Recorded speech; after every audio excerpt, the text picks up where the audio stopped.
There are a number of misconceptions surrounding Geulah that lead to a lot of frustration and a lot of the confusion that we see today. The first of which is what exactly it means, like what it is literally referring to, and the second is what it looks like. So let's talk about what it means for a second. Geula typically refers to a process, and that's not necessarily a comment on how long the process takes, right? But it's a process. So if we take a look at our first Geula from Mitzrayim was miraculous by all accounts. It was it was a series of the most supernatural events that we'd ever experienced, right? But it still took time. Even our exodus from Egypt, from the time that Moshe came to Paro to the time that we actually left, took several months, perhaps several weeks, several months even. We were in the Midbar, the wilderness, for 40 years. That, of course, was, a major delay. It was much longer than it was supposed to be. It was still supposed to be several weeks, turned into many, many years, and that's the nature of the thing. That happens when we make mistakes, and even under our greatest leaders and with the clearest divine intervention, we make mistakes and we get delayed. We get to Eretz Yisrael, we don't settle the land all at once or immediately. Yeshua leads conquests. Some are more successful, some are less successful, again, depending on our behavior and depending on our commitment to Torah and mitzvot and our trust in HaKadosh Baruch Hu. And then we enter into this period of doing better than doing worse, doing better than doing worse. We were led by the shoftim, and typically when there was a shofet in charge, we were kind of in check and we were doing roughly what we needed to be doing. Then that shofet would die, and we would be influenced by our neighboring cities and nations. We would turn to Avodah Zarah. They would conquer us. We would be oppressed. We would cry out. Kadosh Baruch Hu would send us another shofet, and that was a cycle that lasted a very long period of time. That lasted significantly longer than, let's say, the time that we've been in Israel, since coming back about a century ago till now.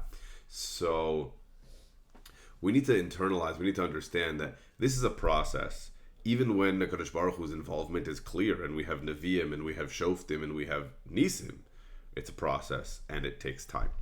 And ultimately, once we have a Beit HaMikdash, which is really under Shlomo, he's the third king, we have Shaul, we have David HaMelech, which is the institution of the Malchut Beit David, we still don't have a Beit HaMikdash. We have a Malchut, and then we have the Malchut Beit David, and then only under Shlomo do we have a Beit HaMikdash, right? At that point, you would say, okay, now we have what we've been anticipating. Now we have what we've been waiting for. So how long did that take? Roughly 400 years from Yetziat Mitzrayim. Again, with Moshe Rabbeinu, with Yehoshua, with Otniel ben Kenaz, with David HaMelech, with Shlomo, it took us 400 years to really paint the picture in Eretz Yisrael that we had been anticipating maybe since Avraham and Brit Ben Avitarim, at this point 800 years prior. So when we think about Geula today, we should keep that precedent in mind, where, first of all, not everything is going to happen all at once.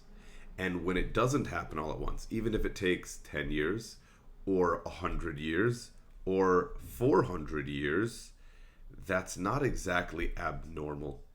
So I think that there was a notion, there was a feeling, a sense maybe around the establishment of the State of Israel, like, it's here, it's done, this is Geula, like, let's get ready, buckle your seatbelt, Mashiach's coming, it's, we're ready for it. And it was tremendous, obviously, but, there's no Beit HaMikdash, Mashiach didn't come, and we're now nearly 80 years since then, and obviously 20 years later, we got Yerushalayim, which we're celebrating today, but it wasn't the Beit HaMikdash, and it wasn't Mashiach, and that was 60 years ago, and we're still waiting. And I think that some of the excitement, some of the emuna even has died down. Where we would say, 80 years ago we were pretty confident this was it. But now we don't really know what to think or what to believe. And if this was it, it probably would have happened already. So we need to remember the precedent, which is this is how it looks. This is what it looks like, right? Meaning even with Nevi'im, this is what it looks like. Even with Moshe Rabbeinu, this is what it looks like. Even with Yehoshua and Otniel and David and Shlomo, this is what it looks like. And we shouldn't become dejected by how long the process is taking, or the fact that you take steps backwards, right? There were notably some figures who are big proponents of kind of the religious Zionist perspective of, this is Geulah, we're here, let's move forward, let's... and then with the Hitnatkut, right, when we were kicked out of Gush Katif, some of those people were like, this doesn't feel right. Like, this is not, how do you say this is Geulah? Like, this is not, like, maybe we miscalculated here. And again, we have to look to precedent, okay? If you look in Sefer Shoftim, again, by all accounts, our first Geulah, and being led by Nevi'im, how many times, not where we left a territory of our own accord, how many times were we kicked out of our own property, right, by an enemy nation, and then subjected to their kingdom and their power? How many times did that happen to us in our first Geulah? So many times, right?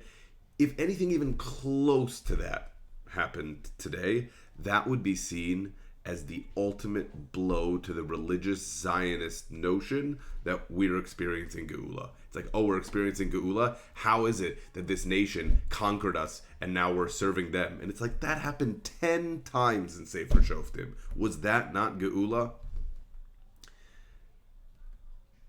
It's a process that takes time. And while ultimately our trajectory is forward, that doesn't mean there are not going to be any steps backwards in the process.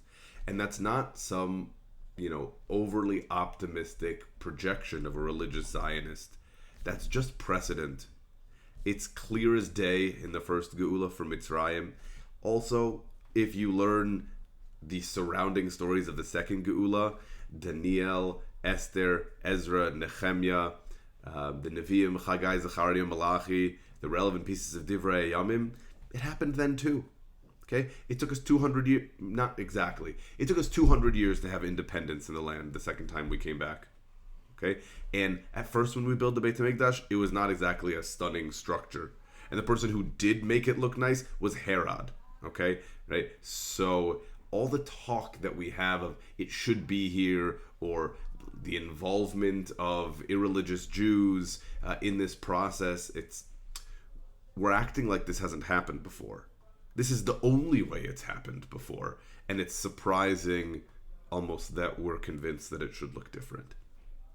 So the first thing that we need to do when we anticipate Geulah, talk about Geulah, is look to precedent for how this looks like. What does this look like? What are we expecting? Because if you're expecting something that's never happened, right? If you're expecting a version of Geulah that has never happened in the previous two, right, and not seriously supported by the sources that we have on it, right, so then you're going to be confused and you're going to be disappointed, right? But what things look like today, which is a gradual progression forward, right, but ups and downs and surprises, and this is just what it looks like, and it's what it's always looked like. And as we'll see,